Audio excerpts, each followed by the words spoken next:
صلاۃ و سلام علیک یا رسول اللہ صلی اللہ تعالی علیہ وسلم۔ شاہ مرداں شیر یزداں قوت پروردگار، شاہ مرداں شیر یزداں قوت پروردگار، لا فتح الا علی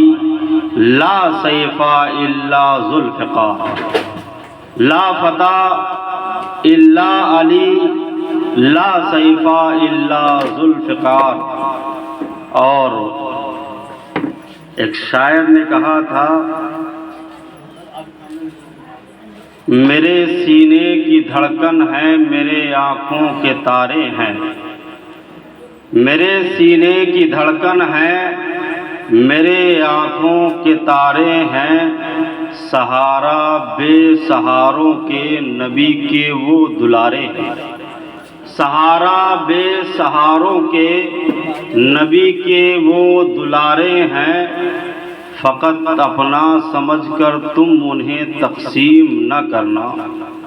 فقط اپنا سمجھ کر تم انہیں تقسیم نہ کرنا، علی جتنے تمہارے ہیں علی اتنے ہمارے ہیں،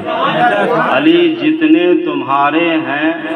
علی اتنے ہمارے ہیں۔ اور اعلیٰ حضرت امام احمد رضا خان فاضل بریلوی نے کہا تھا، مولا علی نواری تیری نیند پر نماز، وہ بھی اثر جو سب سے اعلیٰ خطر کی ہے، ثابت ہوا کہ جملہ فرائض فروع ہیں، اصل الاصول بندگی اس تاجور کی ہے۔ عزیزان ملت اسلامیہ، حضرت علی کرم اللہ تعالی وجہہ الکریم کے مناقب و فضائل تاریخ کے اوراق سے مکمل طریقے پر قابض ہیں۔ آپ کے فضائل میں اگر صرف اتنا کہہ دیا جائے کہ پورے بنی ہاشم میں اولاد عبد المناف میں حضرت علی کرم اللہ تعالی وجہ الکریم وہ خوش نصیب انسان ہیں جن کی پرورش سرکار دو عالم صلی اللہ علیہ وسلم نے فرمائی۔ آپ کی جب ولادت ہوئی عام الفیل سے 30 سال بعد آپ مکہ میں پیدا ہوئے، یعنی اعلان نبوت سے 8 سال پہلے، تو آپ کے چچا یعنی آپ کے والد ابو طالب پر اولاد کا بڑا بوجھ تھا۔ سرکار دو عالم صلی اللہ تعالی علیہ وسلم نے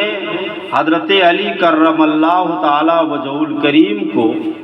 اپنے ساتھ رکھا، اپنے گھر پر رکھا اور ایک بیٹے کی طرح ان کی تربیت فرمائی۔ آپ فضائل پر قربان جائیے، اس کی تربیت کیسی رہی ہوگی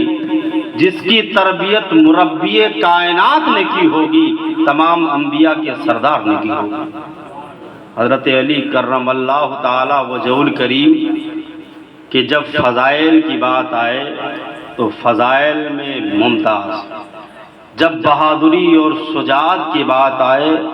تو بہادری اور شجاعت میں ممتاز، جب علم کی بات آئے، جب فضل کی بات آئے، جب کمال کی بات آئے تو اس کمال میں، اس فضل میں ممتاز۔ علم کا عالم تو یہ ہے کہ سرکار دو عالم صلی اللہ علیہ وسلم نے فرمایا، انا مدینۃ العلم و علی بابھا، میں علم کا شہر ہوں اور علی اس کے دروازے۔ یہ حدیث کو اپنی نگاہ میں رکھ کر حضرت علی کرم اللہ تعالی وجہ الکریم نے فرمایا، لوگوں سے کہا کہ لوگوں کو میری ضرورت سرکار سے زیادہ ہے۔ تو یہ بات تھوڑی سی غیر مناسب لگی صحابہ کو کہ حضرت علی بطور تکبر یہ کہہ رہے ہیں کہ میری ضرورت لوگوں کو سرکار سے زیادہ ہے، لوگ میرے جو ہے سرکار سے زیادہ محتاج ہیں۔ تو لوگ سرکار کی بارگاہ میں شکایت لے کر کے گئے کہ ہم لوگوں نے علی کو ایسا کہتے سنا ہے کہ علی نے یہ کہا ہے کہ لوگوں کو میری محمد عربی صلی اللہ علیہ وسلم سے زیادہ ضرورت ہے۔ تو سرکار نے بلایا اور پوچھا کہ آپ نے ایسا کہا ہے؟ تو حضرت علی کرم اللہ تعالی وجہ الکریم نے فرمایا، اے اللہ کے رسول صلی اللہ علیہ وسلم، آپ نے ارشاد فرمایا ہے کہ میں علم کا شہر ہوں اور علی اس کے دروازے ہیں۔ جو شخص شہر میں داخل ہونا چاہتا ہے وہ ایک بار دروازے سے گھستا ہے، پھر جب شہر سے نکلتا ہے تو دروازے سے باہر۔ اسی کو میں نے اپنے سامنے رکھ کر کے حضرت علی رضی اللہ تعالیٰ عنہ کے جواب دہی کا عالم یہ تھا کہ بڑے بڑے مفکرین کو وہ پلک جھپکنے میں خاموش کر دیتے، بڑے بڑے مفکرین کو، بڑے بڑے سوچ سمجھ رکھنے والوں کو پلک جھپکنے سے ہی، پلک جھپکنے کے وقت میں جو ہے خاموش کر دیتے۔ اب آپ سنیے،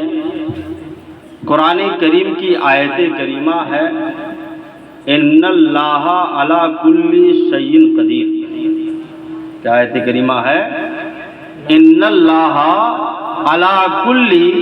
شیء قدیر۔ جس آیت کریمہ کا مطلب یہ ہوتا ہے کہ اللہ تعالی ہر چیز پر قادر ہے، یعنی اللہ تعالی ہر چیز کو کر سکتا ہے، تمام چیزیں اس کی قدرت میں۔ خیبر کا بڑا راہب جس کے بارے میں یہ مشہور تھا کہ یہ بہت جانکار ہے اور کئی پچھلی کتابوں کا یہ علم رکھتا ہے، خیبر سے مدینہ وہ اس لیے آیا تاکہ مدینہ کے مسلمانوں سے جا کر کے سوال کرے۔ اس کا سوال یہ تھا کہ قرآن میں ہے کہ اللہ تعالیٰ ہر چیز پر قادر ہے، تو کیا اللہ تعالیٰ اپنے جیسا رب اللہ پیدا کرنے پر قادر ہے کہ نہیں؟ اب اس کے دو پہلو ہیں۔ اگر جواب میں یہ کہا جائے کہ اللہ تعالیٰ اپنے جیسا معبود پر کو پیدا کرنے پر قادر نہیں ہے تو پھر قرآن کی آیت غلط ہو جائے گی۔ یہ کہنا صحیح نہیں ہوگا کہ اللہ تعالیٰ ہر چیز پر قادر ہے۔ اور اگر یہ کہہ دیا جائے کہ اللہ تعالیٰ اپنے جیسے معبود کو پیدا کرنے پر قادر ہے تو پھر یہ ہوگا کہ پروردگار ایک نہیں ہے بلکہ اس کے علاوہ ہے، اس کے علاوہ معبود ہو سکتے ہیں۔ تو جب وہ راہب اہل مدینہ کے پاس پہنچا اور یکے بعد دیگرے متعدد صحابہ سے یہ سوال کیا، سب کشمکش میں ہیں کہ جواب دیا جائے تو کیا دیا جائے، اس کے جواب میں کیا کہا جائے کہ اگر یہ کوئی کہتا ہے کہ اللہ تعالیٰ اپنے جیسے معبود کو پیدا کرنے پر قادر ہے تو معاذ اللہ پھر اللہ ایک نہیں رہ جائے گا، اور اگر یہ کہتا ہے کہ قادر نہیں ہے تو پھر قرآن کی آیت جھوٹی ہو جائے گی۔ لوگوں نے مشورہ دیا کہ مدینہ کی دھرتی پر ایک ہی شخص ہے جو تمہارے اس سوال کا جواب دے سکتا ہے۔ لوگوں نے مشورہ دیا کہ تم حضرت علی کرم اللہ تعالی وجہ الکریم کے پاس جاؤ، وہ تمہیں اس چیز کا جواب عطا کر دیں گے۔ وہ شخص ڈھونڈتے ہوئے حضرت علی کرم اللہ تعالی وجہ الکریم کی بارگاہ میں حاضر ہوا۔ جو اس کا اعتراض تھا حضرت علی کرم اللہ تعالی وجہ الکریم سے کہتا ہے، وہی اعتراض دہراتا ہے کہ قرآن کی آیت کریمہ ہے ان اللہ علی کل شیء قدیر، اللہ تعالیٰ ہر چیز پر قادر ہے۔ اور اگر یہ مانتے ہو کہ اللہ ہر چیز پر قادر ہے تو پھر اللہ جو ہے اپنے جیسے معبود کو پیدا کرنے پر بھی قادر ہوگا، اور اگر قادر نہیں ہے تو پھر آیت کریمہ جھوٹی ہے، یہ کہہ لیا جائے کہ اللہ ہر چیز پر قادر نہیں ہے۔ حضرت علی کرم اللہ تعالی وجہ الکریم نے فرمایا کہ تم جو کہہ رہے ہو صحیح کہہ رہے ہو، اللہ تبارک و تعالی ضرور اپنے جیسے معبود کو پیدا کرنے پر قادر ہے۔ اللہ کی یہ طاقت ہے کہ وہ اپنے جیسا معبود پیدا کر سکتا ہے، لیکن جس کو اللہ معبود پیدا کرے گا پھر وہ معبود نہیں رہ جائے گا، وہ مخلوق ہو جائے گا، اور اللہ کی شان جو ہے معبود ہونا ہے، مخلوق ہونا نہیں۔ وہ راہب حیران رہ گیا،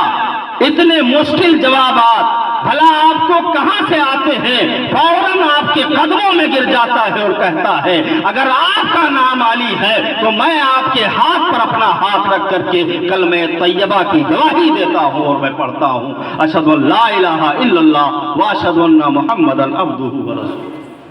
یہ علم تھا حضرت علی کرم اللہ تعالی وجہ الکریم کا، سرکار کا۔ حضرت علی کرم اللہ تعالی وجہ الکریم کو علم کا دروازہ کہنا ہوتا ہے کہ حضرت جبرائیل امین حضرت علی کرم اللہ تعالی وجہ الکریم کی بارگاہ میں حاضر ہوتے ہیں اور پوچھتے ہیں کہ آپ کو اللہ کے رسول نے آدمی شکل میں ہے، انسانی شکل میں ہے، دیکھ کر کے کوئی نہیں کہہ سکتا کہ یہ اللہ کا مقرب فرشتہ ہے، اللہ کا سب سے افضل فرشتہ ہے۔ انسانی شکل میں حضرت علی کرم اللہ تعالی وجہ الکریم کی بارگاہ میں حاضر ہوتے ہیں اور فرماتے ہیں کہ اللہ کے رسول نے آپ کو باب علم شہر مصطفیٰ کہا ہے، یعنی سرکار کے شہر، علم کے شہر کا دروازہ کہا ہے، تو آپ اگر علم رکھتے ہو تو آپ بتاؤ کہ اس وقت جبرائیل امین کہاں ہے؟ اس وقت جبرائیل امین کہاں ہیں؟ اگر آپ نبی کے علم کے شہر کے دروازہ ہو تو آپ یہ بتاؤ کہ اس وقت جبرائیل امین کہاں ہے؟ حضرت علی کرم اللہ تعالی وجہ الکریم سوال ہی سے سمجھ گئے کہ یہ ذات جو سوال کر رہی ہے یہ کوئی عام ذات نہیں ہے، کوئی معمولی ذات نہیں ہے، لیکن بزرگوں کی بارگاہ میں جواب دینے کا اپنا ہی ادب ہوتا ہے، اپنا ہی لحاظ ہوتا ہے۔ سرکار کے تربیت کو بھی ظاہر کرنا تھا، سرکار دو عالم صلی اللہ علیہ وسلم کے تربیت کو بھی ظاہر کرنا تھا، سرکار کے فرمان کی بھی تصدیق کرنی تھی کہ اگر نبی نے علی کو باب علم کہا ہے، علم کے شہر کا دروازہ کہا ہے، تو ویسے نہیں کہا ہے۔ بہت غور و فکر کرتے ہیں، جان جاتے ہیں ابتدا سے، لیکن کافی غور و فکر کے بعد آپ جواب ارشاد فرماتے ہیں حضرت جبرائیل امین اس وقت تو نہ آسمانوں میں ہے نہ روئے زمین پر کہیں اور ہیں۔ عزیزان ملت اسلامیہ، آپ صاف طور پر یہ کہہ سکتے تھے کہ آپ ہی جبرائیل امین ہیں، کیونکہ آپ جان گئے تھے سوال کرنے والا کون ہے، سوال کرنے والے کی ذات کیا ہے، لیکن تربیت مصطفیٰ کس قدر جھلک رہی ہے، جو سامنے ذات کھڑی ہے اس کا مرتبہ یہ ہے کہ تمام فرشتوں میں سب سے افضل ہیں، تمام فرشتوں میں سب سے اعلیٰ ہیں۔ اگر بالکل لیا بلا بغیر کسی ہیلے اور بہانے کے جواب دے دیا جائے تو ایک طرح کی بے ادبی مانی جائے گی۔ آپ فرماتے ہیں کہ اس وقت جبریل امین نہ تو آسمانوں میں ہے نہ تو زمین میں اور کہیں ہے۔ جس جواب کا حاصل یہ ہوتا ہے جب آسمان میں نہیں ہے، زمین میں اور کہیں نہیں ہے، تو پھر یہی ہے، تو پھر یہی ہے۔ یہ سرکار کی تربیت تھی، یہ سرکار کا علم تھا جو حضرت نبی پاک صلی اللہ تعالی علیہ وسلم کو اللہ کے رسول نے عطا فرمایا۔ سرکار دو عالم صلی اللہ تعالی علیہ وسلم کے اتنے چہیتے، رب کی بارگاہ میں اتنے مقرب کہ اگر دعا کے لیے ہاتھ اٹھا دیں تو پروردگار ان کی دعا قبول کرے۔ سرکار دو عالم صلی اللہ تعالی علیہ وسلم کے گھر حضرت عثمان غنی رضی اللہ تعالیٰ عنہ کے گھر سرکار دو عالم صلی اللہ علیہ وسلم کی دعوت ہوئی، اور سرکار دو عالم صلی اللہ علیہ وسلم جب کسی کے گھر دعوت میں جاتے تھے تو تنہا نہیں جاتے تھے، اپنے رفقا اپنے ساتھیوں کو ساتھ میں لے کر کے پھر جاتے تھے۔ حضرت عثمان غنی رضی اللہ تعالی عنہ نے سرکار کی نہایت عظیم دعوت کا، بڑی دعوت کا اہتمام کیا۔ دعوتیں تو سرکار کی مکہ اور مدینہ میں بہت ہوتی تھیں، لیکن مدینہ کی زمین پر ایک ایسی دعوت تھی کہ حضرت عثمان غنی رضی اللہ تعالی عنہ نے اپنے ایک خادم کو نکال لگا کے رکھا تھا کہ سرکار دو عالم صلی اللہ علیہ وسلم جب اپنے دولت خانہ سے اپنے گھر سے باہر نکلیں اور میرے گھر تک آئیں تو تم ان کے قدم گنتے رہنا، جتنے قدم سرکار اپنے گھر سے چل کر کے میرے گھر آئیں گے اتنے ایک قدم کے بدلے میں ایک غلام آزاد کروں گا۔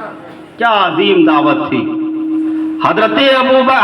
عثمان غنی رضی اللہ تعالیٰ عنہ نے فرمایا کہ سرکار اپنے حجرے سے نکل کر کے میرے گھر تک جتنے قدم رکھیں گے ایک قدم کے بدلے میں ایک غلام آزاد کروں گا۔ اور غلاموں کی قیمت اس وقت جو ہے آسمان چھو رہی تھی، ہزار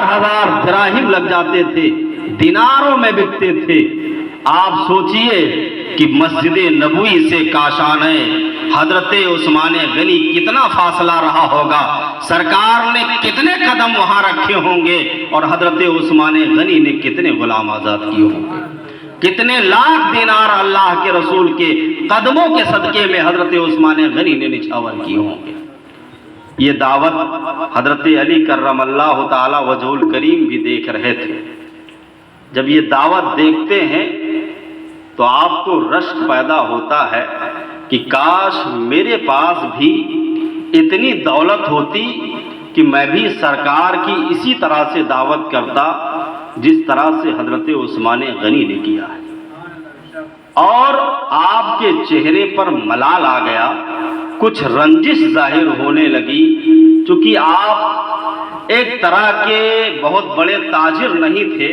بلکہ پیشہ ور مزدور تھے۔ دن بھر جب کام کرتے تھے تو کچھ دراہم آپ کے ہاتھ آتے تھے جس سے آپ کے خاندان کا خرچ چلتا تھا، آپ کے گھر کے اخراجات چلتے تھے۔ اسی غمگینی کے عالم میں آپ اپنے گھر جاتے ہیں۔ حضرت فاطمہ الزہرا رضی اللہ تعالی عنہا پوچھتی ہیں کہ آپ جب سے حضرت ابو بکر صدیق رضی اللہ تعالی عنہ کے گھر سے دعوت کھا کے آئے ہیں، کافی غمزدہ ہیں، کافی پریشان ہیں، کافی فکر مند ہیں۔ تو حضرت علی کرم اللہ تعالی وجہ الکریم نے فرمایا کہ اللہ تبارک و تعالیٰ کے رسول کی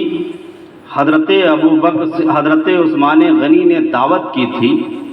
اور یہ دعوت جو ہے مدینہ کی دھرتی پر ایک انوکھی دعوت تھی۔ اس دعوت میں طرح طرح کے کھانوں کا اہتمام تو تھا ہی، ساتھ ایک خصوصی اہتمام یہ تھا کہ سرکار اپنے حجرے سے حضرت عثمان غنی کے حجرے تک جتنے قدم رکھے ہیں ہر قدم کے بدلے غلام آزاد کیا گیا ہے۔ حضرت فاطمہ الزہرا کہتی ہیں یہ تو بہت اچھی بات ہے، اللہ تعالیٰ نے حضرت عثمان غنی کو بہت سی دولتیں نوازا ہے، بے پناہ دولتیں، بے حساب دولتیں سے نوازا ہے۔ اگر وہ اللہ کی راہ میں خرچ کرنے والے بھی ہیں تو اس میں کون سی فکر ہو کی بات ہے۔ حضرت مولا علی رضی اللہ تعالیٰ عنہ اپنی اہلیہ سے کہتے ہیں کاش اتنی دولت میرے پاس بھی ہوتی، میں بھی سرکار کی دعوت لیتا اور سرکار کے قدموں کے بدلے میں بھی غلام آزاد کرتا۔ یہ میری خواہش ہے۔ حضرت عثمان غنی نے جیسے سرکار کی دعوت لی ہے میں بھی اسی طرح سے سرکار کی دعوت لینا چاہتا ہوں۔ یہ التجا اپنے بیوی سے جب اظہار کرتے ہیں، اس خواہش کو جب بتاتے ہیں تو آپ کی بیوی حضرت فاطمہ الزہرا رضی اللہ تعالیٰ عنہا عرض کرتی ہیں میرے شوہر، آپ کی اگر دلی خواہش ہے کہ آپ سرکار کی دعوت کر لیں تو آپ بھی دعوت لے لیجئے، آپ بھی اہتمام کر لیجئے، اللہ تبارک و تعالی حامی و ناصر ہے، اللہ ہماری مدد فرمائے گا۔ اتنا کہنا ہوتا ہے، نہ آؤ دیکھتے ہیں نہ تاؤ دیکھتے ہیں۔ حضرت علی کرم اللہ تعالی وجہ الکریم اصحاب صفہ میں سرکار تشریف فرما تھے، وہیں جا کر کے اور اپنی دعوت کا اعلان کر دیتے۔ کھانے کی دقت ہوتی تھی، کھانے کی قلت ہوتی تھی، اس لیے سرکار کی بارگاہ میں جب کوئی دعوت آتی تھی تو اس دعوت میں سرکار جو دعوت دیتا تو وہ تنہا آہستہ دیتا۔ سرکار کی عادت مبارکہ یہ تھی کہ تیز آواز میں کہہ دیتے کہ ہم سب کی فلاں کے گھر فلاں دن دعوت ہے۔ تمام صحابہ شریک ہو جاتے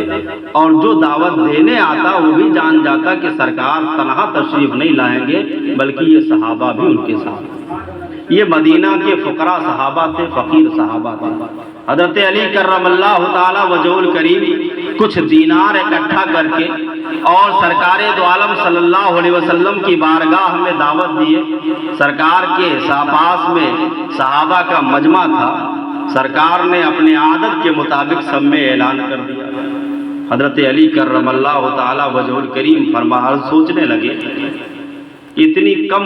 قیمت ہے، تھوڑا سا پیسہ ہے، اس میں ہم کتنے لوگوں کے کھانے کا اہتمام کریں۔ دعوت کہہ کر آئے، حضرت فاطمہ الزہرا رضی اللہ تعالی عنہا کو بتایا کہ کافی لوگ دعوت میں شریک ہوں گے۔ حضرت فاطمہ الزہرا رضی اللہ تعالی عنہا اللہ کے رسول صلی اللہ تعالی علیہ وسلم کی بہت ہی مقرب صاحبزادی تھی، آپ کی بیٹی تھی، اور بیٹی ہونے کے ساتھ ساتھ اللہ تبارک و تعالیٰ کی بارگاہ میں بڑا اونچا مقام تھا۔ رب کی بارگاہ میں جو دعا کر دیتی تھی تو ان کی دعائیں رد نہیں ہوتی۔ جب دیکھا کہ شوہر انعامدار کی بڑی خواہش ہے کہ سرکار کی دعوت ہو، سرکار دعوت پہ تشریف لائیں، پورے جاہو جلال کے ساتھ تشریف لائیں، تو آپ کھانا تیار کرنے کے بعد ہانڈی میں جو کچھ میسر آیا تھا، کچھ گوشت کے ٹکڑے تھے، اس گوشت کو شوربے میں ڈال کر کے پکایا جاتا ہے۔ چولہے پر ہانڈی کو رکھ کر کے آپ مصلی بچھا کر کے نماز پڑھنے لگتی ہیں، اللہ کی بارگاہ میں دعا کرنے لگتی ہے، اے پروردگار ہم نے تیرے محبوب کی دعوت دی ہے، عزت و ذلت تیرے ہاتھ میں ہے، اگر تو عزت دینا چاہتا ہے تو سرکار دو عالم صلی اللہ علیہ وسلم اور ان کے اصحاب ہمارے چوکھٹ پر آئیں، ان کے لیے اچھا سے اچھا کھانا میسر ہو جائے، عزت و احترام کے ساتھ میرے چوکھٹ سے رخصت ہو جائیں۔ اے میرے پروردگار میرے عقیدت کی تو آبرو رکھ لینا، میری عزت کی تو آبرو رکھ لینا۔ حضرت فاطمہ الزہرا رضی اللہ تعالیٰ عنہا دعائیں کرتی رہتی ہیں، آپ کی ہانڈی پکتی رہتی ہے، آپ نوافل پہ نوافل پڑھ رہی ہیں، دعائیں کر رہی ہیں۔ آخرکار کھانا جب لایا جاتا ہے، اس کھانے کی دیگچی سے جب کھانا نکالا جاتا ہے، جب لوگ تناول فرمانے لگتے ہیں، تو جب تناول فرماتے ہیں، کھانے لگتے ہیں، تو اس کی ذائقے سے ایسا محسوس ہوتا ہے کہ یہ کھانا ایسا کھانا ہے تو روئے زمین پر نہیں بنا ہے بلکہ جنت سے بن کر کے آیا،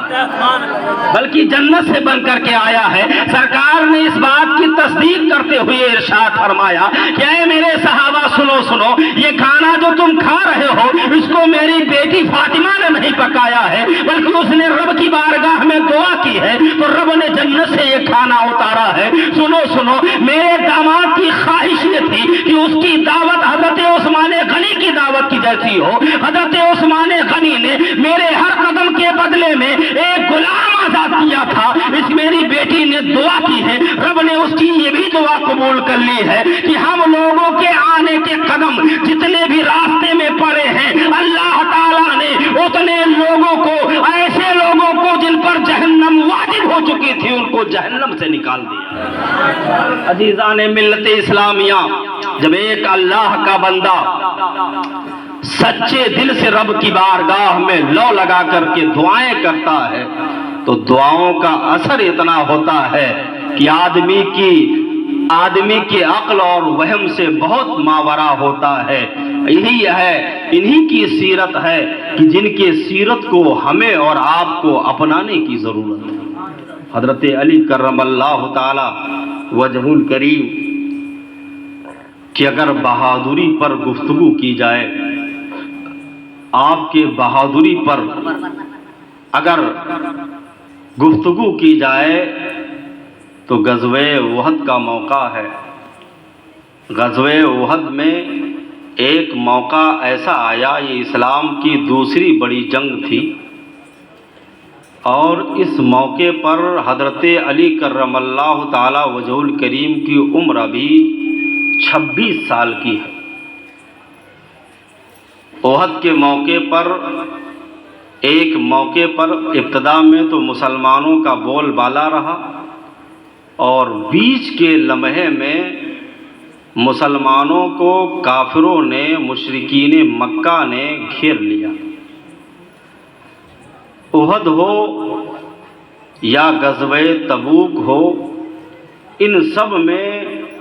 ایک بنیادی کردار جو چیز ادا کر رہی تھی وہ خیبر کے یہودی تھے۔ خیبر کے یہودی آج کے دور میں بھی دیکھ لیجئے، یو ایس وغیرہ میں، امریکہ وغیرہ میں، ٹرمپ وغیرہ کو دیکھ لیجئے، آج بھی یہ دنیا پر راج کرتے ہیں۔ خیبر کا حال بالکل وہی تھا۔ ان کے پاس ابھی تھوڑی سی گفتگو اس پر ہوگی کہ ان کے پاس ایک ایسا قلعہ تھا، لیکن یہ دماغ اور جنگی سامان بہت رکھتے تھے۔ مشرکین مکہ کی یہ بھرپور حمایت کرتے تھے، مدد کرتے تھے۔ احد میں ایک موقع ایسا آیا کہ چہار جانب سے مسلمانوں کو مشرکین نے گھیر لیا،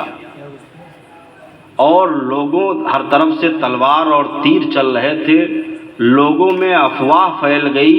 کہ معاذ اللہ سرکار دو عالم صلی اللہ تعالی علیہ وسلم شہید ہو گئے۔ اب اس میں بہت سارے صحابہ بے دل ہو گئے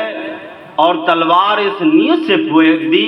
کہ جب سرکار ہی نہیں رہے تو اب لڑائی کیسے۔ کچھ صحابہ اپنی جان بچانے کے لیے لڑتے رہے، انہی میں حضرت علی کرم اللہ تعالی وجہ الکریم جو ایک نوجوان تھے، 26 سال کی عمر تھی، جنگوں کا بہت زیادہ تجربہ نہیں تھا۔ جب انہوں نے یہ دیکھا کہ سرکار دو عالم صلی اللہ علیہ وسلم کہیں نظر نہیں آ رہے ہیں، ان کے کانوں تک یہ آواز پہنچتی ہے کہ معاذ اللہ سرکار شہید کر دیے گئے ہیں،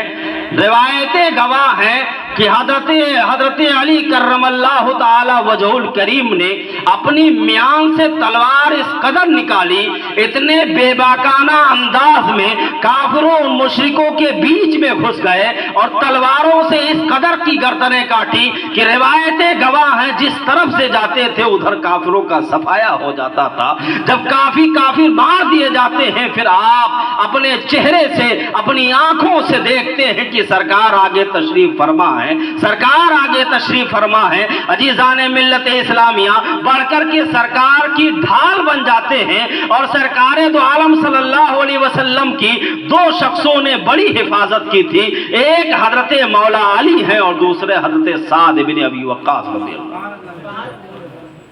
اور اس حفاظت کے بدلے میں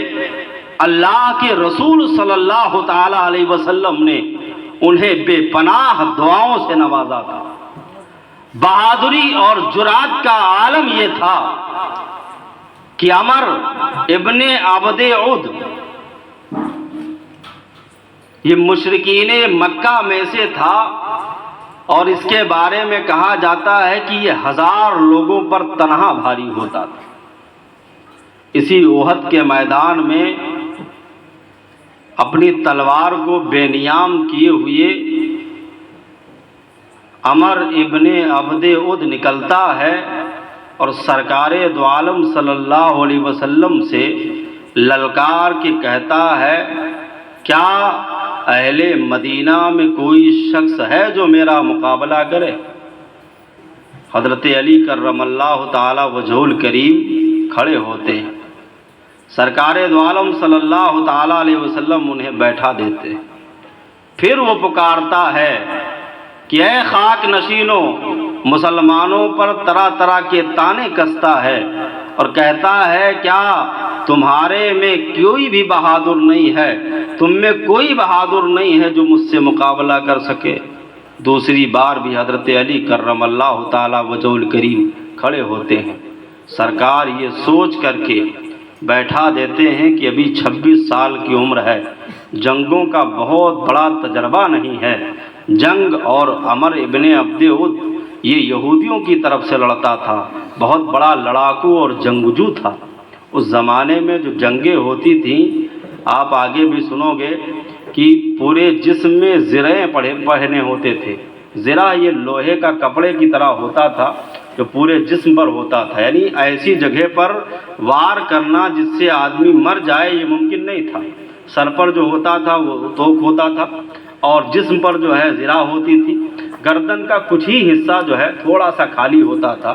اور ہاتھ کے کچھ بازو کا کچھ حصہ خالی ہوتا تھا، پورا ہاتھ خالی نہیں ہوتا تھا۔ پاؤں میں تلوار یا تیر مارنے کا کوئی فائدہ نہیں نکلتا تھا۔ روایتیں گواہ ہیں کہ 3 بار اس نے جب مسلمانوں کو للکارا اور طرح طرح سے اس نے مسلمانوں کو تانا دیا، تیسری بار پھر حضرت علی کرم اللہ تعالی وجہ الکریم کھڑے ہوتے ہیں، سرکار سے عرض کرتے ہیں، اے اللہ کے رسول صلی اللہ علیہ وسلم، میرے کانوں میں اتنی جرات نہیں ہے کہ میں اس کے تانے کو سنوں، آپ مجھے جنگ کی اجازت دیجئے، میں اس سے لڑنے کے لیے تیار ہوں۔ روایتیں گواہ ہیں حضرت علی کا گھوڑے پر سوار ہونا ہوتا ہے، ایڑ لگانے کی دیری ہوتی ہے، پہلا وار وہ کرتا ہے حضرت علی اسے ناکام کر دیتے ہیں، دوسرا وار سنبھل کر کے حضرت علی ایسا کرتے ہیں کہ اس کا سر ایک کنارے ہے اور پورا جسم ایک کنارے۔ بہادری اور جرات، صحابہ حیران ہیں کہ ہم میں ایک نو عمر بچہ ہے، ایک بڑے تجربہ کار 45 سال کی عمر ہے، کئی جنگیں لڑ چکا ہے، کئی جنگوں میں فتح یاب ہو چکا ہے۔ تو جنگوں کے لیے سب سے زیادہ ضروری جو چیز ہوتی تھی وہ ہمت اور جواں مردی ہوتی تھی، اور یہ حضرت علی رضی اللہ تعالیٰ عنہ میں کامل تر موجود تھی۔ غزوہ خیبر کی اگر بات کی جائے تو واقعہ بہت مشہور ہے۔ میں اپنی گفتگو کو سمیٹتے ہوئے کہ میں نے بتایا کہ خیبر یہ تقریباً 40 کلومیٹر نہیں 120 کلومیٹر کے فاصلے پر ہے مدینہ المنورہ سے، اور اس زمانے میں یہ یہودیوں کی گڑھ تھی۔ اس کو اونچی دیواروں سے چونا اور گچ سے ملا کر کے دیواریں جو پختہ بنائی گئی تھی، کافی اونچے اس کی دیواریں تھیں، یعنی اگر آدمی اسے پھلانگ کر کے جانا چاہے تو جانا ممکن نہیں تھا۔ خیبر کا جو بادشاہ مراحب تھا یہ بہت بڑا لڑاکو اور جنگجو تھا، اسی کا قلعہ خیبر میں تھا، اور اس تک پہنچنا بغیر گیٹ کے خیبر کے دروازے کے ممکن نہیں تھا۔ پہلی جنگ ہوئی، مسلمانوں نے حملہ کیا تو علم جو ہے حضرت ابو بکر صدیق رضی اللہ تعالیٰ عنہ کے پاس تھا۔ اس دن مسلمانوں کو بھی کوئی کامیابی نہ ملی۔ پھر دوسرے دن بھی جنگ ہوئی، اس دن علم جو حضرت عمر بن خطاب کے پاس تھا، اس دن بھی مسلمان نامراد واپس ہوئے۔ تو سرکار دو عالم صلی اللہ علیہ وسلم نے ارشاد فرمایا، کل میں علم ایک ایسے شخص کے ہاتھ میں دوں گا جس کے ہاتھ میں اللہ نے فتح رکھی ہے، اور وہ خیبر کو فتح کر کے لوٹے۔ سرکار دو عالم صلی اللہ علیہ وسلم کا یہ فرمان صحابہ سنتے ہیں تو سب کے دل کی دنیا بدل جاتی ہے۔ ہر کی ایک تمنا یہ ہوتی ہے کہ کاش صبح سرکار مجھے وہ علم دے۔ لوگ اپنی راتوں کو عبادتوں میں گزار رہے ہیں، رب کی بارگاہ میں دعائیں کر رہے ہیں کہ کاش کل سرکار ہمیں وہ علم دے، ہمارے ہاتھ میں وہ علم دے۔ عزیزان ملت اسلامیہ، صبح کا جب وقت ہوتا ہے، فجر کے بعد سرکار صحابہ کو طلب فرماتے ہیں اینا ابو تراب، ابو تراب کہاں ہے؟ ابو تراب یہ حضرت علی کرم اللہ تعالی وجہ الکریم کی کنیت تھی، سرکار نے یہ نام آپ کو عطا فرمایا تھا۔ پوچھا ابو تراب کہاں ہیں؟ صحابہ نے عرض کیا کہ وہ تو بیمار ہیں، ان کو رات سے بخار ہے اور ان کی آنکھ سرخ ہو چکی ہے، ان کی ایک آنکھ جو ہے بہت لال ہے، آشوب چشم میں مبتلا ہیں، وہ دوسری چیزوں کو بہت آسانی سے نہیں دیکھ سکتے۔ سرکار کا ارشاد ہوتا ہے انہیں بلایا جائے، حضرت علی کرم اللہ تعالی وجہ الکریم حاضر خدمت ہوتے ہیں، سرکار دو عالم صلی اللہ علیہ وسلم سے عرض کرتے ہیں کہ سرکار میرے آنکھ میں بڑی تکلیف ہے، درد ہے، آگے کی چیزیں مجھے بمشکل نظر آتی ہیں۔ سرکار دو عالم صلی اللہ علیہ وسلم کو اللہ نے حکیم الامت بنا کر کے بھیجا تھا، امت کا حکیم بنا کر کے بھیجا تھا۔ اپنا لعاب دہن نکالتے ہیں، حضرت علی کرم اللہ تعالی وجہ الکریم کے چشم میں لگاتے ہیں، آنکھ میں لگاتے ہیں۔ روایتیں گواہ ہیں کہ حضرت علی نے فرمایا کہ اس کے بعد سے لے کر کے پوری زندگی میرے اس آنکھ میں کبھی کوئی تکلیف نہیں ہوئی۔ عزیزان ملت اسلامیہ، بینائی کا عالم یہ تھا کہ دوسروں کی بینائیاں، دوسروں کی روشنی تو دیواریں روک لیتی تھی، حضرت علی کی بینائی کا حال یہ تھا کہ آپ آخری عمر میں بھی دیوار کے اس پار دیکھ لیا کرتے تھے۔ یہ بینائی کا عالم تھا۔ بہرحال سرکار دو عالم صلی اللہ علیہ وسلم جھنڈا عطا کرتے ہیں۔ حضرت علی رضی اللہ تعالیٰ عنہ کا پہلے سے بھی محاصرہ تھا، پہلے سے بھی آپ یہ جانتے تھے کہ صرف دروازہ ہی ہے جس دروازے سے جایا جا سکتا ہے۔ حاصل کلام یہ ہے کہ جب حضرت علی کو اللہ کے رسول صلی اللہ علیہ وسلم نے خیبر کو فتح کرنے کے لیے روانہ فرمایا تو سرکار کی دعائیں تو ساتھ میں تھیں، سرکار کی تربیت اور پرورش تھی۔ سرکار دو عالم صلی اللہ تعالی علیہ وسلم پر بھروسہ کرتے ہوئے حضرت علی خیبر کی طرف آگے بڑھے۔ روایتیں گواہ ہیں کہ بڑے بڑے جنگ آزما لوگوں کو حضرت علی کرم اللہ تعالی وجہ الکریم نے چٹکیوں میں انہیں پچھاڑ دیا، اور آخر کار نوبت یہاں تک کہ آئی کہ جو دروازہ کئی لوگ مل کر کے نہیں اٹھا سکتے تھے، کئی لوگ نہیں مل کر کے اٹھا سکتے تھے، کئی لوگ اسے کھسکا نہیں سکتے تھے، اس دروازے کو حضرت علی شیر خدا نے ایک ہاتھ میں اپنے وہ کمان لیے ہوئے ہیں، علم لیے ہوئے ہیں، ایک ہاتھ سے خیبر پر اتنی زور سے وار کرتے ہیں کہ خیبر دو ٹکڑوں میں ہو کر کے کافی دور جا کر کے گرتا ہے۔ اسی لیے شاعر نے کہا ہے، شاہ مرداں شیر یزداں قوت پروردگار، لا فتح الا علی، لا سیف الا ذوالفقار۔ عزیز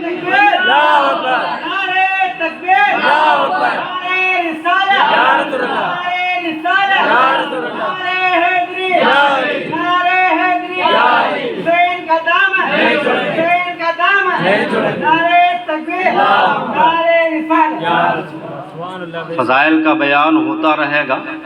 میں سوچ رہا ہوں کہ شہادت کا جو سلسلہ ہے، شہادت کا جو تسلسل ہے، اس کو برقرار رکھا جائے۔ کل میں نے تقریر میں کہا تھا کہ بلوائیوں نے حضرت عثمان غنی رضی اللہ تعالیٰ عنہ کو شہید کر دیا، تو حضرت علی کرم اللہ تعالیٰ وجہ الکریم کو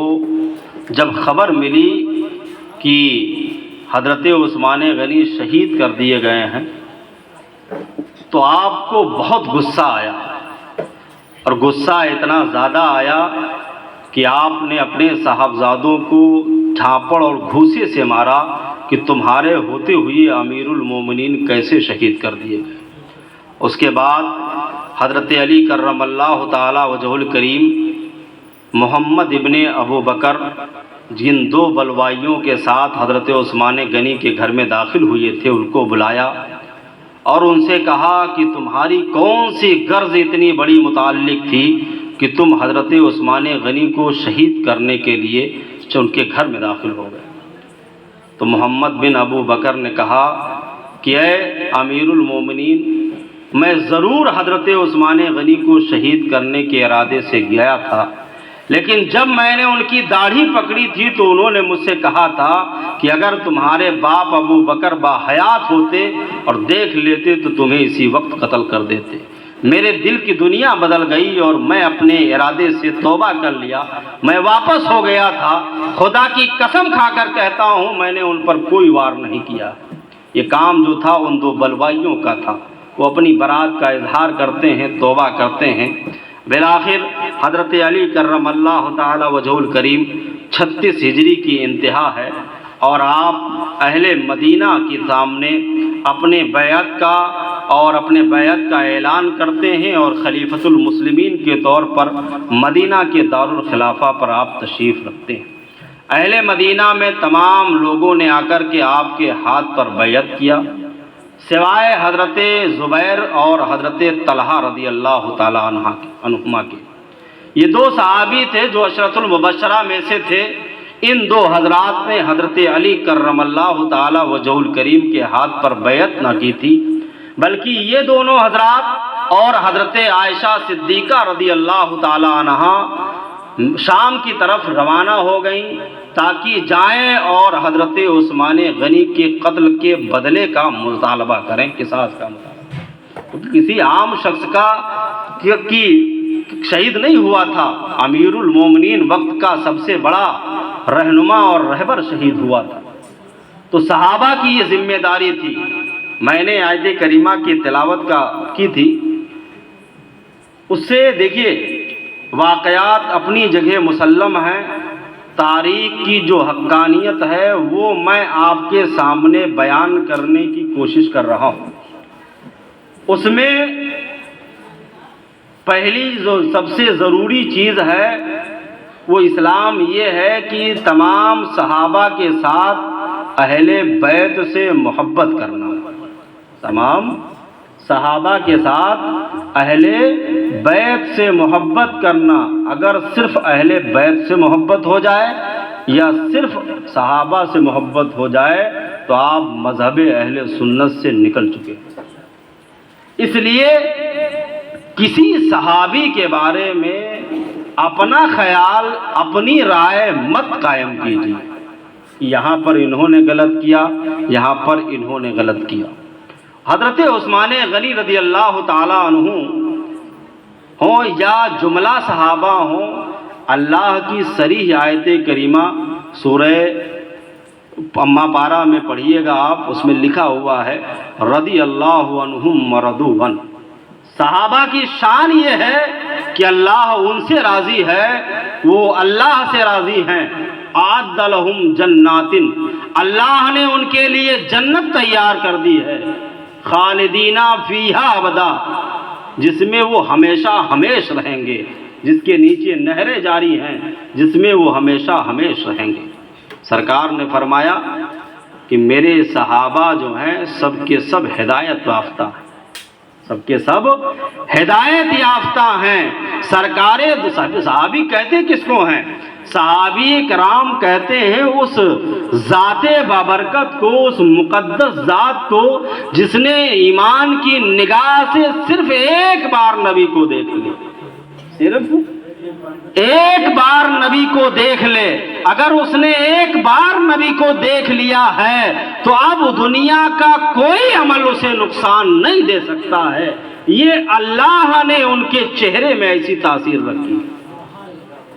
تو صحابہ اگر ایک آن کے لیے سرکار کی زیارت کر لیں تو ان کے کامیابی کی یہی دلیل ہے۔ کوئی لاکھ محنتیں کرتا رہے، لاکھ مجاہدے کرتا رہے، رگڑتا رہے، پڑھتا رہے، سر اس کا گھس جائے، پھر بھی کوئی شخص صحابی کے مرتبے کو نہیں پہنچ سکتا۔ ولی ہو سکتا ہے، بزرگ ہو سکتا ہے، لیکن کوئی شخص صحابی کے مرتبے کو نہیں پہنچ سکتا۔ ہاں، حضرت سارا اعتراض جو ہوتا ہے حضرت امیر معاویہ رضی اللہ تعالی عنہ پر ہوتا ہے۔ اب آپ ذرا سا اپنے عقلوں کو تھوڑا سا دھیان دے کر کے یہ سمجھنے کی کوشش کیجئے کہ یہ اختلاف پیدا کیوں ہوا۔ جب حضرت عثمان غنی رضی اللہ تعالی عنہ شہید ہو گئے تو ایک اہم مسئلہ خلافت کا تھا کہ اب خلیفہ کون بنے۔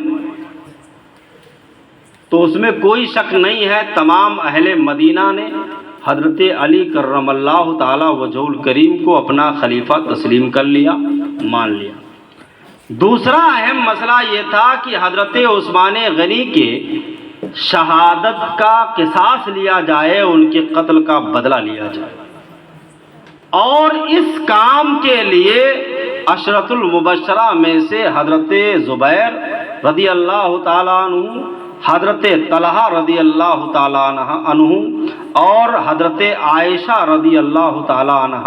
یہ تین نفوس قدسیہ ملک شام کی طرف روانہ ہوئے کہ جائیں اور وہاں کے والی سے حضرت عثمان غنی رضی اللہ تعالیٰ عنہ کے شہید کا قصاص لیا جائے، قتل کا بدلہ لیا جائے، اور اس کا مطالبہ کریں۔ بدلہ لینے کے لیے نہیں نکلے تھے، مطالبہ کرنے کے لیے نکلے تھے۔ اب صحابہ دو فرقوں میں بٹ گئے، بلکہ تین بٹ گئے۔ وہ لوگ جو مطالبہ کرنے میں حضرت زبیر، حضرت طلحہ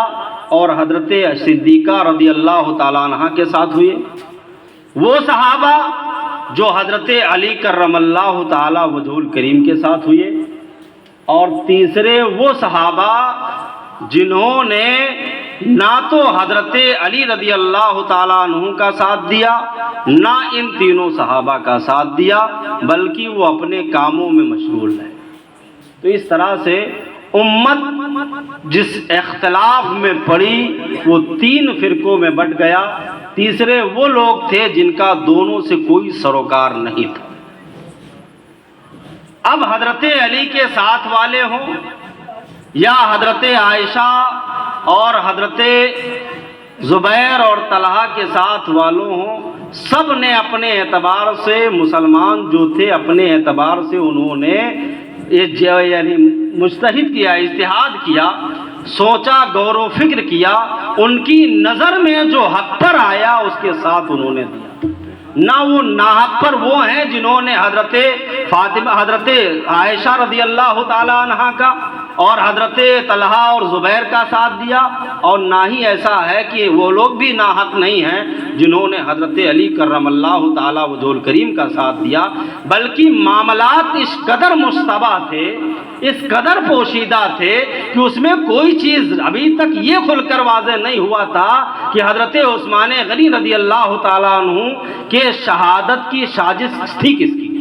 کون تھا اصلی اس کا مجرم، ابھی یہ بات کھل کر کے نہیں آئی تھی۔ تو قصاص طلب کرنے والے بھی اپنے جانب حق پر تھے، اور قصاص میں تاخیر کرنے والے بھی اپنے جانب حق پر تھے۔ اسی کی وجہ سے جب حضرت علی کرم اللہ تعالیٰ وجہ الکریم کو یہ معلوم ہوا کہ یہ تین حضرات جو ہیں شام کی طرف گئے ہیں حضرت عثمان غنی رضی اللہ تعالیٰ عنہ کے قصاص لینے کے لیے، تو آپ بھی شام کی طرف روانہ ہوئے، اور عراق میں جنگ جمل ہوئی، جس جنگ میں مسلمان، دیکھیے جب مسلمانوں کا آپس میں اختلاف ہوا تو اس میں جو نام و نہاد کے مسلمان تھے، جو لوگ اپنا دین چھوڑ کر کے ابھی مسلمان ہوئے تھے، ان لوگوں نے اس موقع کا بھرپور فائدہ اٹھایا، اور تاریخ گواہ ہے کہ جب بھی دو بھائیوں میں اختلاف ہوتا ہے تو تیسرا خوب فائدہ اٹھاتا ہے۔ تو ان لوگوں نے بھی کیا کیا، بھرپور فائدہ اٹھایا، اور طرح طرح کی افواہیں صحابہ اور ان کے موافقین کے ذہن میں ڈالتے گئے، یہ کہ بعد دیگرے ایک دوسرے کے خلاف ہوتے گئے، اور مسلمانوں میں ایک نہیں بلکہ آپس میں دو جنگیں لڑی گئیں، ایک جنگ جمل جس میں حضرت طلحہ اور حضرت زبیر شہید ہوئے، اور دوسری ایک جنگ جمل، دوسری جنگ صفین، انہی دونوں جنگوں کے بارے میں علماء اہل سنت کا بیان یہ ہے کہ ہم اور آپ ان جنگوں کے بارے میں کوئی تبصرہ نہ کریں، ہم یہ سمجھیں کہ دونوں طرف کے صحابہ اپنے اپنے جانب حق پر ہیں۔ عزیزان ملت اسلامیہ، ان سب ادوار میں حضرت عمر بن خطاب، حضرت ابو بکر صدیق رضی اللہ تعالیٰ عنہ کے دور ہی سے جو شام کے خلیفہ تھے وہ حضرت امیر معاویہ رضی اللہ تعالیٰ عنہ کے صاحبزادے تھے، اس کے بھائی تھے، اور ان کے وفات کے بعد جو ہے ان کی جگہ پر بحیثیت حاکم حضرت امیر معاویہ رضی اللہ تعالیٰ عنہ 20 سال تک ملک شام کے حاکم رہے،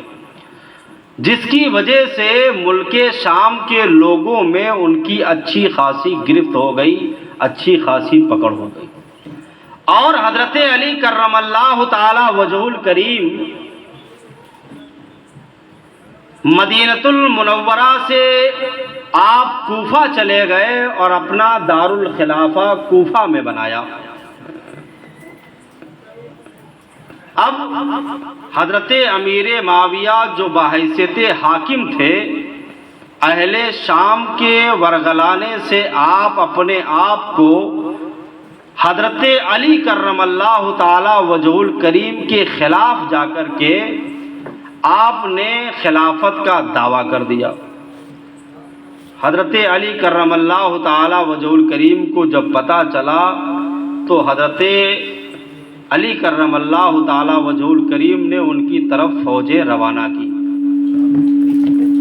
اور فوج روانہ کرنے کے بعد اختلاف کا فائدہ خارجیوں نے اٹھایا، اور خارجیوں نے آ کر کے 3 خارجی اس میں سے اٹھے اور تینوں نے حضرت علی رضی اللہ تعالیٰ عنہ اور حضرت امیر معاویہ رضی اللہ تعالیٰ عنہ کو ایک ساتھ ایک تاریخ میں قتل کرنے کا منصوبہ بنایا کہ جو خوارج، جو خارجی نکلے تھے حضرت علی رضی اللہ تعالیٰ عنہ کے خلاف کھڑے ہوئے تھے،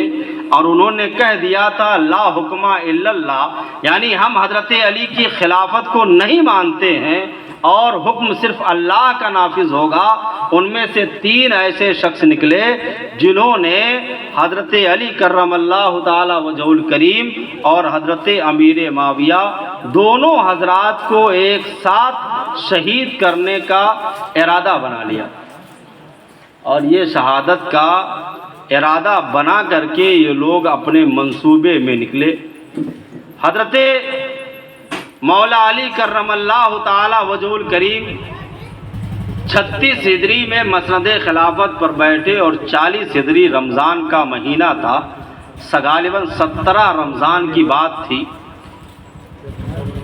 یہ عبد الرحمن ابن بلہم نامی خارجی اور دوسرا عبداللہ ابن برق، یہ حضرت سفیان حضرت امیر معاویہ رضی اللہ تعالیٰ عنہ کی شہادت کے لیے نکلا،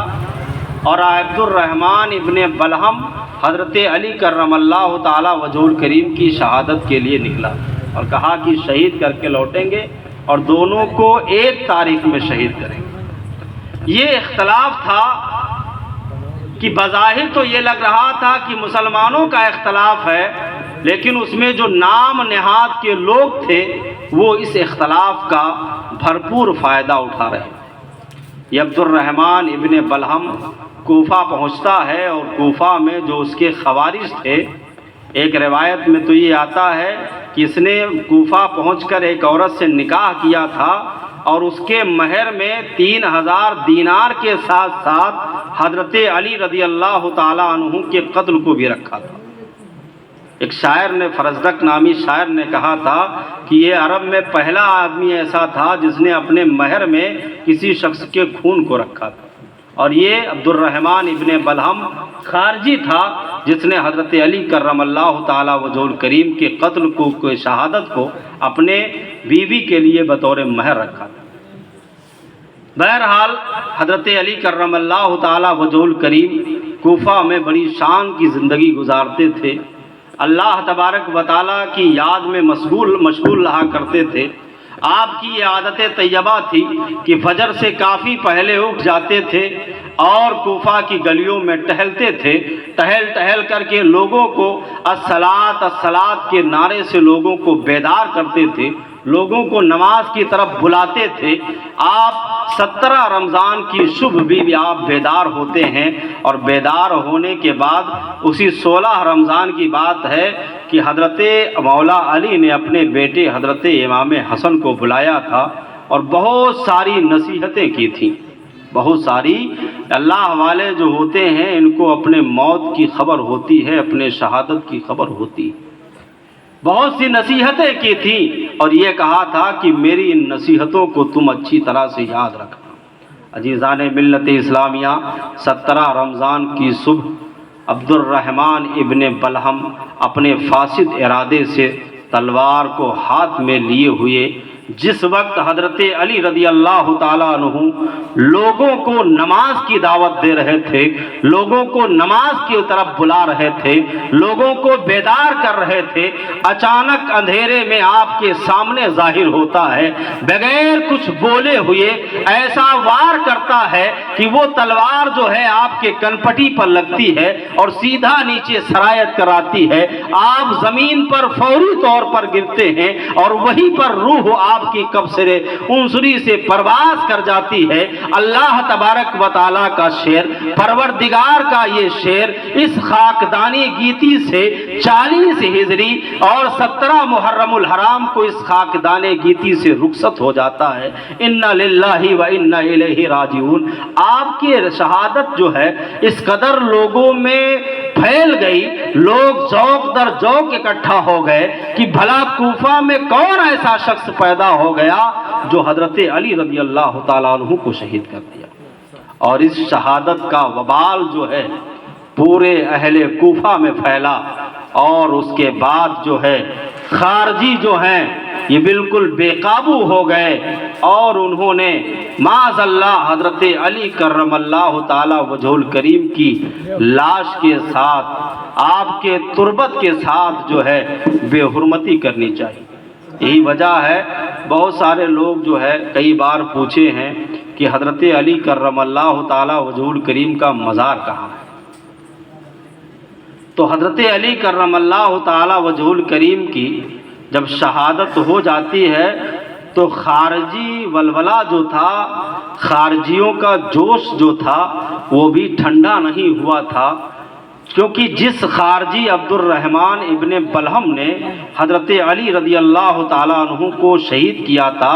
اس کو اسی وقت جو ہے قتل کر دیا گیا تھا اور اس کے ہاتھ پاؤں کو کاٹ کر کے آگ میں جلا دیا گیا، جس کی وجہ سے خارجی جو تھے بہت جوش میں تھے، اور یہ خدشہ تھا کہ کہیں ایسا نہ ہو کہ اگر کوفے میں ان کو دفن کر دیا جائے تو ایسا نہ ہو کہ آپ کے جسم کے ساتھ، آپ کے ناش کے ساتھ یہ لوگ بے حرمتی کریں۔ اس لیے حضرت امام حسن رضی اللہ تعالیٰ عنہ نے آپ کی جنازہ پڑھائی اور ایک روایت کے مطابق کوفہ ہی کی قبرستان میں دفن کیا، اور دفن کرنے کے کچھ لمحے بعد جو ہے آپ کی قبر کو وہاں سے بدل کر کے دوسری جگہ پر بدل دیا گیا تاکہ خارجیوں پر واضح نہ ہو کہ حضرت علی کی قبر حقیقت میں ہے کہاں۔ اور ایک روایت کے مطابق یہ پتہ چلتا ہے کہ حضرت حسن رضی اللہ تعالیٰ عنہ نے حضرت علی رضی اللہ تعالیٰ عنہ کے جنازے کو ایک اونٹنی پر سوار کیا اور اسے جو ہے مدینۃ المنورہ کی طرف ایک خادم کے ہاتھ روانہ کر دیا۔ ایک روایت کے مطابق جو ہے وہ اونٹنی گم ہو گئی جس کا پتہ نہیں چلا، اور ایک روایت کے مطابق یہ کہ وہ اونٹنی گم نہیں ہوئی تھی بلکہ کئی دنوں کے بعد مدینہ پہنچی تو آپ کو مدینہ میں تدفین کیا گیا۔ ایک دوسری روایت۔ تیسری روایت یہ ہے کہ جب خارجیوں کا ولولہ جو ہے بہت عروج پر آیا تو جو حضرت علی رضی اللہ تعالیٰ عنہ کے ہمنوا تھے انہوں نے چھپا کر کے حضرت علی رضی اللہ تعالیٰ عنہ کی لاش کو لا کر کے عراق میں دفن کر دیا اور وہیں آپ دفن۔ عزیزان ملت اسلامیہ، کوئی محکم فیصلہ نہیں کیا جا سکتا ہے کیونکہ یہ وقت کی حاجت اور ضرورت تھی کہ حضرت علی رضی اللہ تعالیٰ عنہ کو بے حرمتی سے بچایا جائے۔ عزیزان ملت اسلامیہ، اب اگر آپ گفتگو کریں صحابہ کی شان کی، تو جب حضرت علی رضی اللہ تعالیٰ عنہ شہید ہو جاتے ہیں تو اس کے بعد اب حضرت امیر معاویہ جو کچھ سال پہلے بھی اپنے خلافت کا انہوں نے دعویٰ کیا تھا، جس کے خلاف حضرت علی رضی اللہ تعالیٰ عنہ نے جنگ بھی ہوئی تھی، لیکن اب حضرت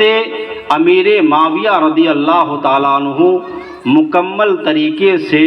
امیر المومنین اور یہ کہہ لیا جائے کہ مسلمانوں کی وہ بادشاہ بنے۔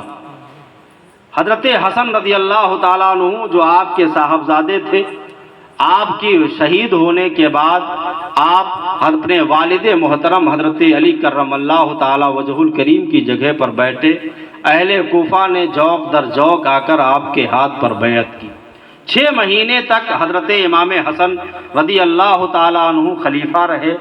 اور انہی 4 لوگوں کی بلکہ 5 لوگوں کی خلافت کو خلافت راشدہ کہا جاتا ہے۔ 4 خلیفہ جن کا بیان ہوا، اور 6 مہینہ جو حضرت حسن رضی اللہ تعالیٰ عنہ کی خلافت ہے، اسی خلافت کو خلافت راشدہ کہا جاتا ہے۔ اس کے بعد ملوکیت کا دور آیا، بادشاہت کا دور آیا، اور سب سے پہلے بادشاہ حضرت امیر معاویہ رضی اللہ تعالیٰ عنہ۔ 6 مہینے جب آپ حضرت حسن رضی اللہ تعالیٰ عنہ خلیفہ متعین ہوتے ہیں، تو آپ جو ہے 6 مہینے کے بعد حضرت امیر معاویہ رضی اللہ تعالیٰ